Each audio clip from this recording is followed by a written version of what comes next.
Sorry বাবু, আমি গতকালকে বাসায় এসে টায়ার্ড হয়ে একদম ঘুমাই গেছি। বাসায় এসে ঘুমাই গেছি। তোমাকে যেটা ফোন দিয়ে বলবো সেটাও বলতে পারি নাই। আম সরি বাবু, রাগ করেন, আমি বললাম তো বাসায় এসে ঘুমাই গেছি, সরি। আরে ভাই তুমি কেন বুঝছো না? ফোনটা আমার হাতের কাছে ছিল না। ফোনটা আমার হাতের কাছে থাকলে আমি অবশ্যই তোমার ফোন ধরতাম। তুমি কি বলো তোমার ফোন আমি ধরতাম না?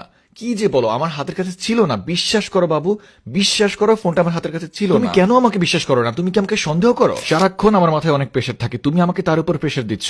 অফিসের মধ্যে গেলে থাকে কাজের প্রেশার, বাসায় আসলেও প্রেশার। একটু যে ঠিকঠাক মতো ঘুমাবো সেটাও পারছি না। এত এত প্রেশার নিয়ে তোমার সাথে কথা বলা যায় বলো?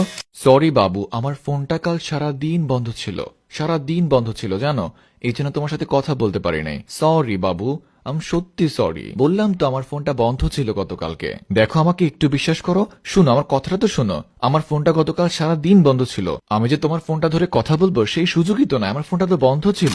বাবু আমি বাথরুমে ছিলাম, বাথরুমে থাকা অবস্থায় তোমার ফোন